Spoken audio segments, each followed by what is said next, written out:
Well, good afternoon. Today we're going to prepare for the second hour exam, which you will get online and somehow answer all the questions online. And there are 7 questions.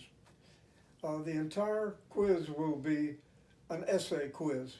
I won't have an objective part. Uh, how easy it would be simply to walk over to a dictionary and get the answers. So we have 7 essay questions. You may choose one out of those, or you may answer 2. If you answer 2, make sure they're about the same length. Don't give me one that's 3 pages and the other that's a paragraph. Or you might put any 2 of these questions together to make one question if you wanted to. I recommend the first, just pick a question and answer it, but it's up to you. So I hope I've made that clear. Then second, you've got 7 questions. So what can I question you about?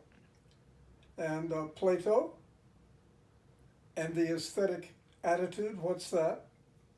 And the various feminist critiques of abstract art, or the American art of the period after World War II, when the art world came to New York City.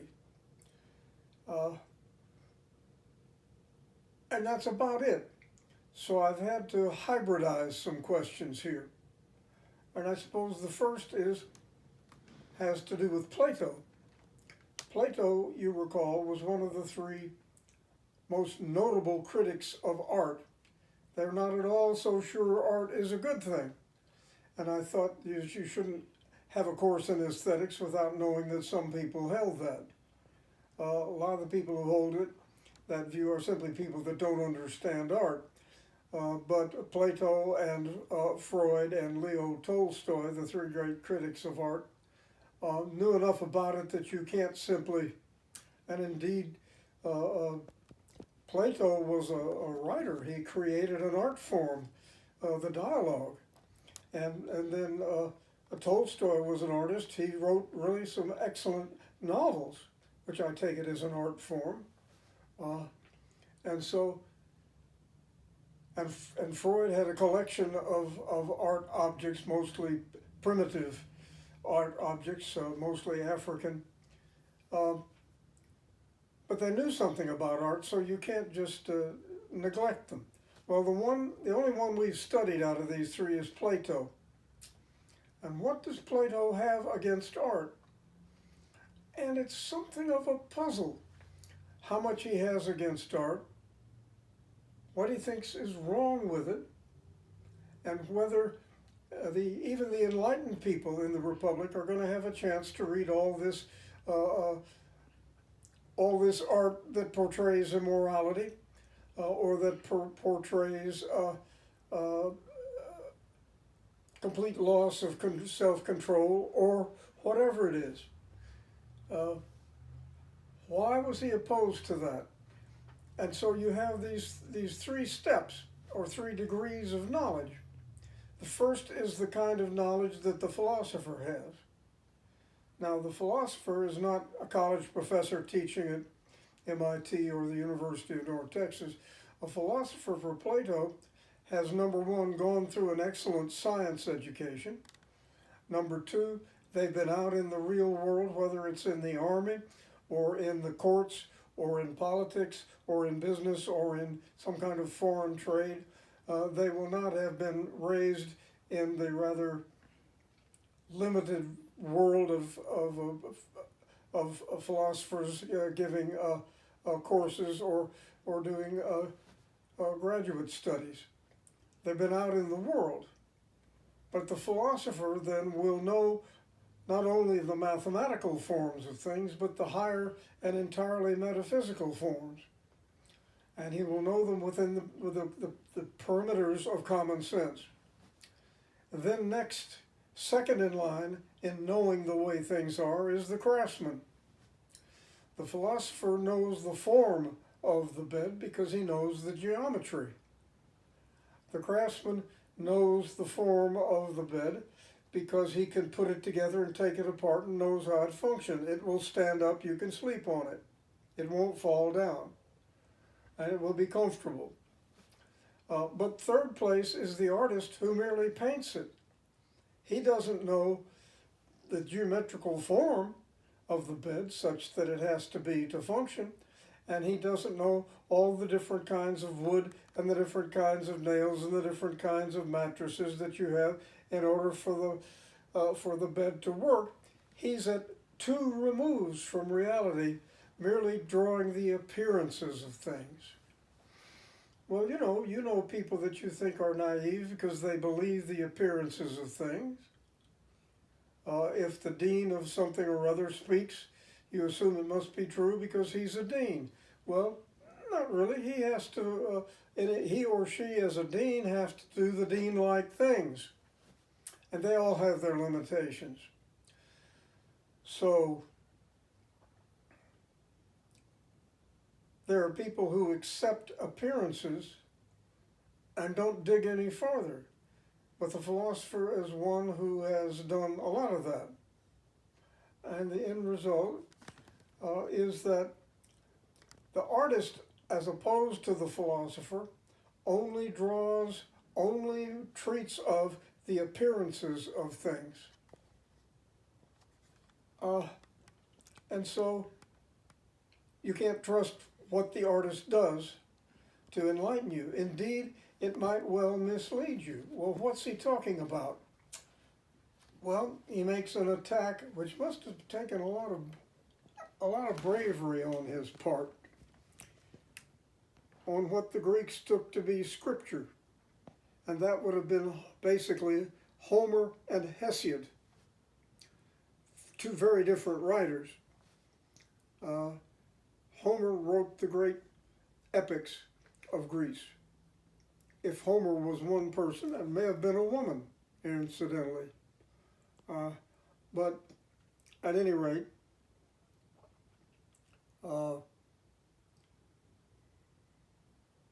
Homer portrays the gods as tricking each other and the heroes as tricking each other or killing each other when they shouldn't, or is the case of Oedipus, who killed his father and married his mother. This is not considered the right kind of behavior in Greece, and I'm afraid not in Texas. So Plato's not going to have any of that in the Republic. It looks as if you're simply going to get rid of Homer and Hesiod because so much that they say about the gods is libelous. So much they say about the gods is evil. But you're not going to have Sophocles, Aeschylus, Euripides, or Aristophanes, the great tragic and comic writers. You're not going to have their plays. Well, this fairly guts Greek literature and the poets with Sophocles and Euripides and these others. These are going to be excluded. Now, my problem is I discussed with you, so there's the question. Really, what does Plato have against art? And then you should be able to give a pretty good answer to what he has against art, the examples of what he's not going to have in his ideal republic, and then the question that I raised in class. But a dramatist like Sophocles, really, his object is human beings, as Aristotle would have put it, and their behavior. And could you say that he's really or she, if it had been a woman, is 3 steps removed or 2 steps removed from reality? Someone who is a really good poet, as Robert Frost once put it, gets life by the throat. So can you say that these people are removed from reality? Or must not the poet, perhaps, and the dramatist certainly be pretty close to life and know a lot about it before they can do a good drama? So you could then question whether the artist is 2 very serious removes from reality. And that might make a very interesting paper. So that's the first.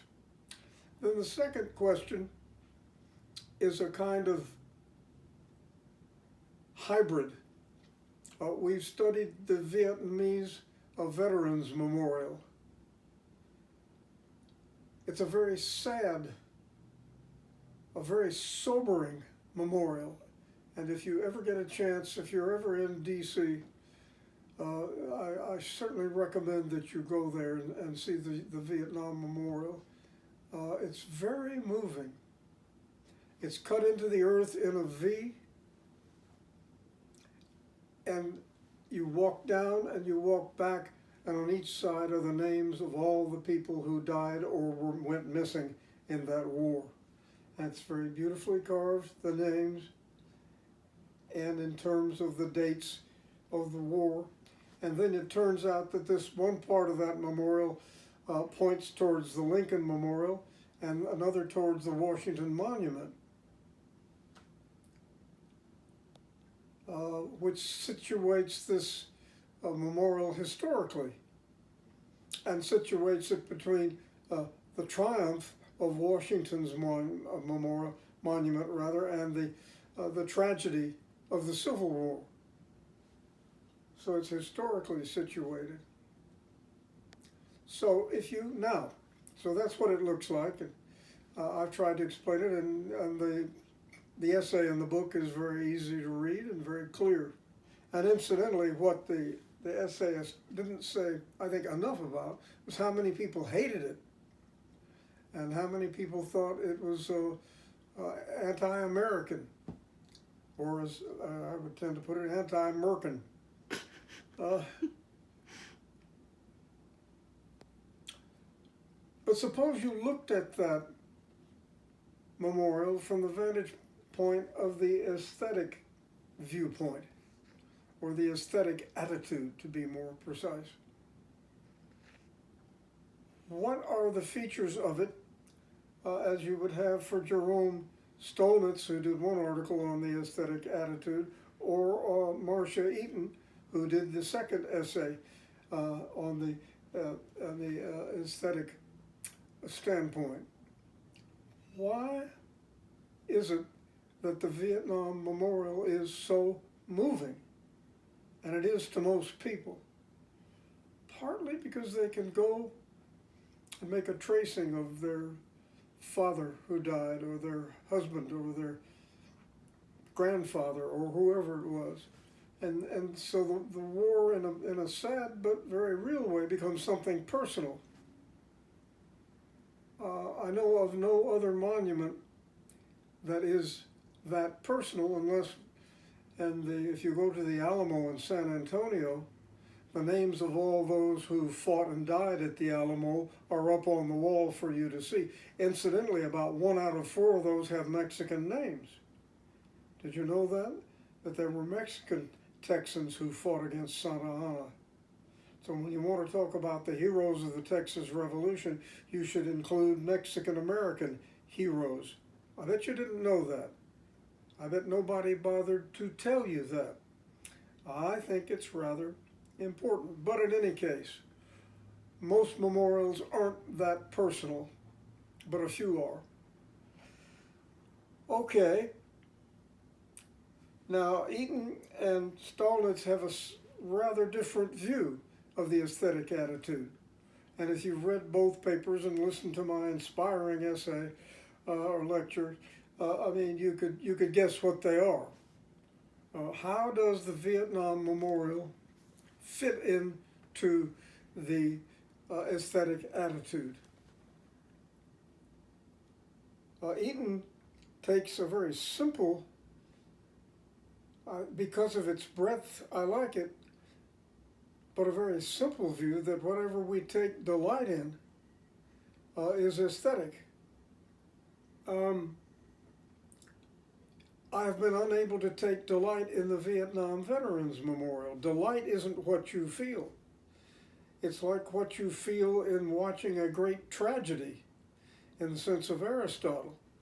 I mean, Vietnam War Veterans Memorial really has a very Aristotelian touch to it. This is the behavior of men, but it's tragic. And so you end up with a very somber and a very profound sense of life that you wouldn't have otherwise by attending to a tragedy. And the Vietnam War Memorial really depicts a tragedy. We lost that war. I don't know if that makes me an anti-American communist to say it, but we lost that war.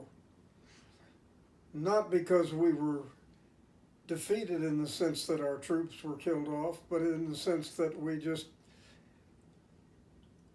were unable to continue that war given public opinion and given a lot of other things. So it was not something to celebrate. But then that shows, I think, the limitations of delight as the complete version of the aesthetic attitude. So that's another question having to do with the Vietnam Veterans Memorial seen through the eyes of the aesthetic standpoint. Then I bring Bergson into this, even though we really haven't read him in this part of the course. But I've challenged you to take a good hard look at the aesthetic standpoint and what it can be. How broad is it? How particular is it? And then the last question, but I probably should have put it in first, I just thought of it last, was how does Bergson's philosophy of duration and intuition complete our understanding of the aesthetic viewpoint, or does it? You know, I think it does, because it allows us to get into what Aristotle calls pity, which is getting into the footsteps of the tragic hero or heroine. Bergson calls intuition. And for Bergson, intuition is defined as participating in the rhythms. Well, if these are tragic rhythms, then we participate in those.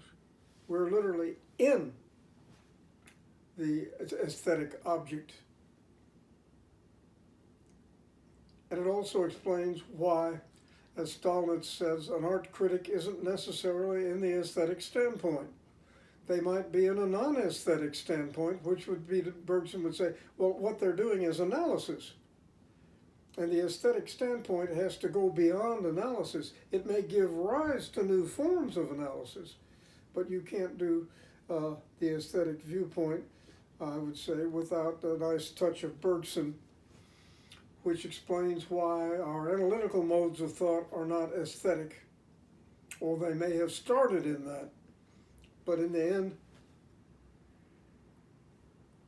I don't know if you can have sympathy with a dodecahedron or a cube or a square or a parabola. Maybe some mathematicians do, in which case they would be having an aesthetic viewpoint of mathematics alongside of an analytical viewpoint. Well, they could coexist. So then that's the third possible question. What does Bergson add to the aesthetic standpoint? You could add that to the second question that I just raised about the second question, which was about the aesthetic standpoint and the Veterans Memorial. Then we come to a question on American abstract art. Well, that includes a lot of stuff. It includes abstract expressionism, and it includes pure abstraction, and supposedly it includes pop art and op art. Op art, analyzing the light waves as they fall on the retina and perhaps are interpreted by the brain. You'd have a sort of brain reductionism as the basis for art. And Tom Wolfe gives you Bridget Riley as someone who pioneered that.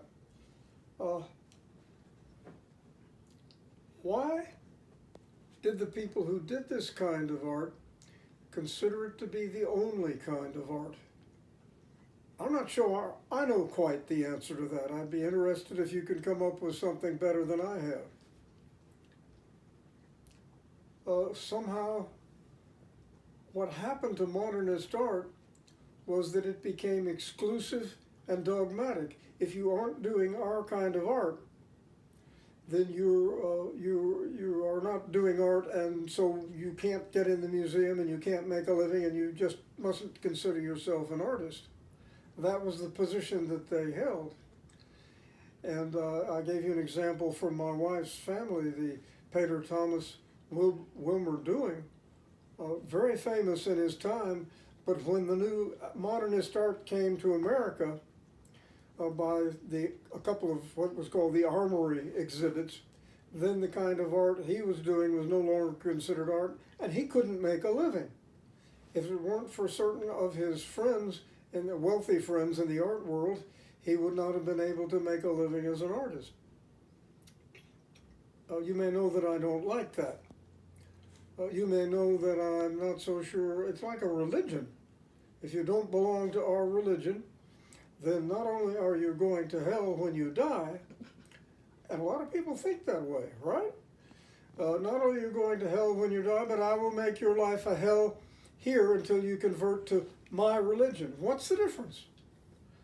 We in the intellectual world are uniformly bitter and critical towards religious people, but why not towards artistic people or scientific people who do the one true physics? And if you don't know that, you have no knowledge. Well, let's see. So how does Tom Wolfe criticize American abstractionism? And then how does the feminist Carol Duncan criticize this abstract art? And what does Duncan add to Wolfe's criticisms? I think she adds a lot of nice insights. That this was not merely fleeing representation or fleeing mimesis, in which art just simply holds up a mirror to nature. There was much more than that. Wolfe just says how absurd this, what a reductio ad absurdum this is, because it doesn't, number one, it destroys itself, and number two, why do you have to flee all representation or suggestion of representation? Why was it in the end you couldn't even have canvases or actual paintings, because they seem to be representational, at least of canvas and shapes on canvas. So the art killed itself, but it never really justified this fleeing representation as if it were the Ebola virus. Never mind the coronavirus, the Ebola virus, which is a lot more deadly. And so I think that Wolfe and Duncan add a lot to our insight. And one question that I raise at the end of this question within a question, where do we go from here? Is it futile? Is it? Yes, it's futile, and there's nowhere we can go. Sure there is. Wouldn't mind if we found it. So here's another question. If you didn't like that question about abstract art, try this one. What was it? How do you define it? In what country did it develop? Now think real hard. Okay. How did it continue tendencies already present in previous modernist art? Because it really was a second addition to the modernist art that had been done in Europe, with particularly with surrealism and with cubism particularly, and several of the others. What was the basic tendency that it continued, and where did it end up? How might a feminist take on abstract art be used to criticize it? Does this critique add to Tom Wolfe's criticisms? Discuss. This is really the last question put in another form. Okay.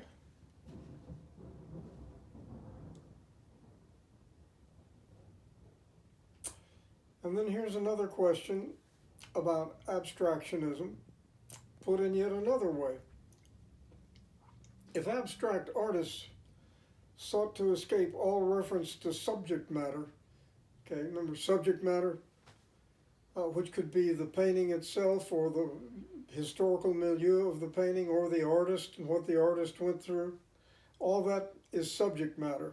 So I would add is a landscape or nature, okay? What are we to make of the compulsion of abstractionists to accompany their abstract geometrical forms with depictions of women's bodies?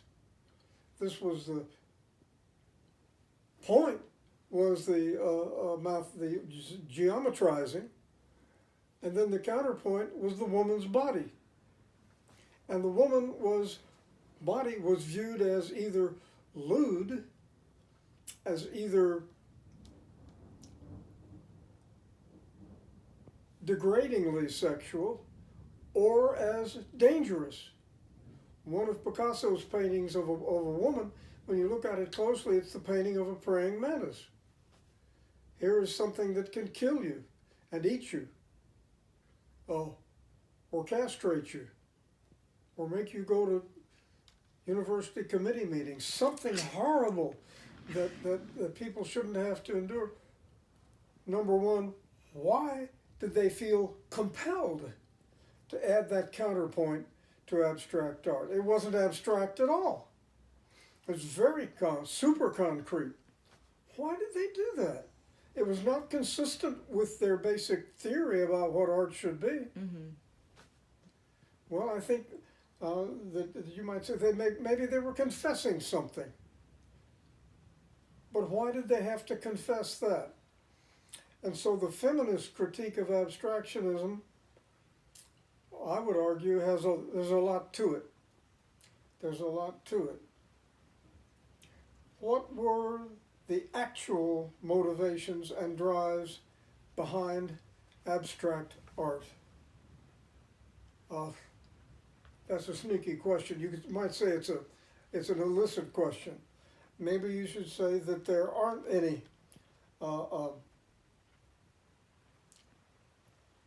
hidden drives or motivations behind abstract art. It was simply an appreciation of form and had nothing to do with women or with feminism.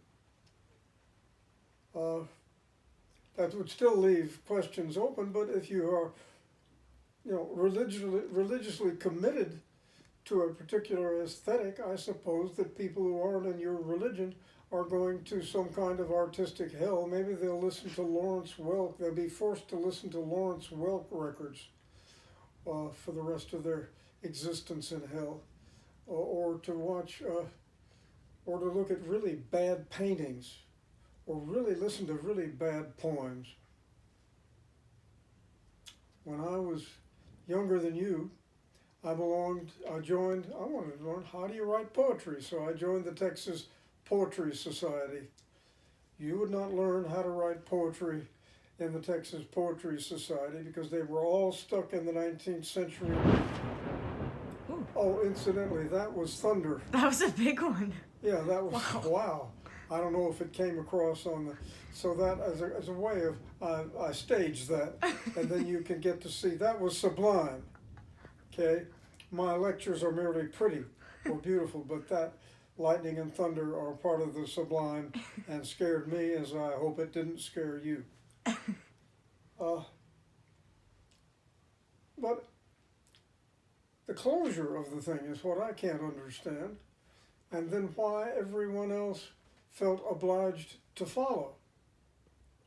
Artists like to talk about how individualistic they are, but how can you be individualistic in a tribe of people that belong to only one aesthetic religion? That's not individualism. And somehow, and this I think also is part of Tom Wolfe's critique. He would say, you go down to a particular bus station in New York where the artists get off, they're all wearing the same clothes, they're all thinking the same things, they're all saying the same things, and they call themselves individualists. But in certain respects, they are tribal, not individualist. And that's extremely puzzling to me. I don't quite get why people would act that way. And it might be that if one studied the historical background, one might get, the what was considered progress. I remember when Westinghouse was an electrical company, used to say on its advertisement, "Progress is our product," as if we cranked out progress. People no longer feel that way about progress, or that we're having it, but they did then. So did the artists feel that they too had to have progress like technology and business?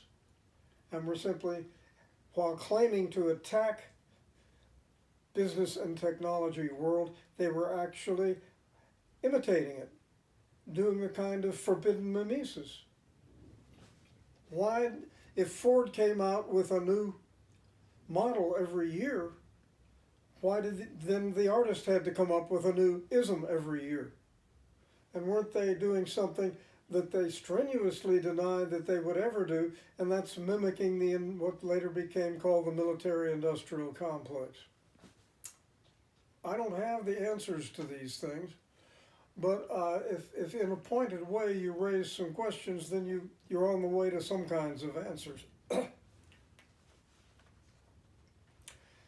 And then finally, the last of these questions. What have been some of the major obstacles to women in the arts? You ought to be able to cite more than one of these. I mean, if you answer that question and just give me one example, well, women weren't allowed to draw nudes, or women weren't allowed to draw from life. That would be one, but there's several others. So you should be able to give at least two or three. Why has the notion of genius been an obstacle to there being great women artists? Is it necessarily an obstacle? I think of Georgia O'Keeffe as a wonderful genius. But when I say that, am I somehow putting obstacles in the way of women becoming artists? I mean, I agree with Plato that women should have the right to become what they have the ability to become, and not to be told that they can't because they're women. That goes against my sense of fairness, which isn't necessarily a masculine defense of fairness. It's just fairness for everybody. You can be gay, you can be AC/DC, you can be male, female, any complication you want. If you have the ability to write a novel, or the ability to, to be a brilliant business person, that shouldn't be held against you. So does the notion of genius have to be some kind of obstacle? It has been, but does it have to be? And so I have now gone through all 7 questions. I could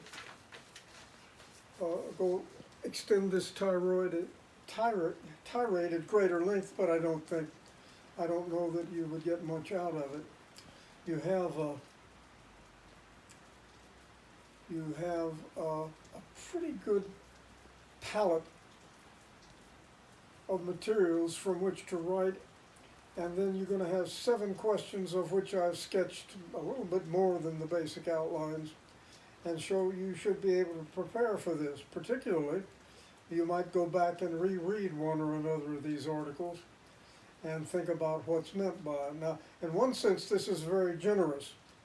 You can answer 1 out of 7. Surely one of those will hit you, will grab you. But even if it doesn't, you've got your books, you've got my lectures, and you've got your notes. So it gives a lot, but it limits you a lot, in that you can't say, well, I just can't do it, because there's no excuse. Yes, you can. You may not write a genius paper, but you can write a good one just by going back and looking at the readings or looking at the notes.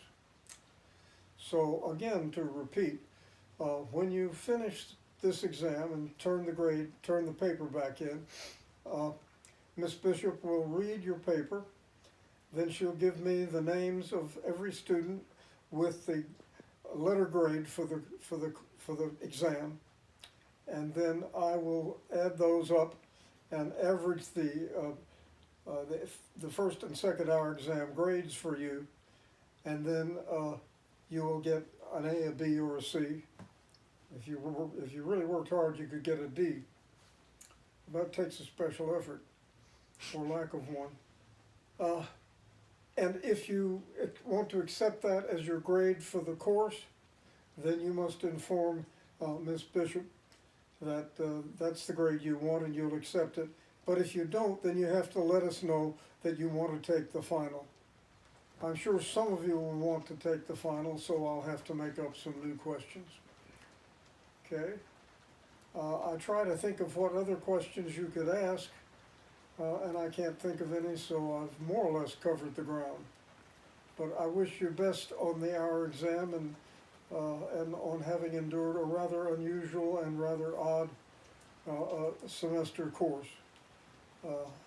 Maybe next fall the university will be open and people can lecture using blackboards and walking around the room and feeling at home. Let us hope so.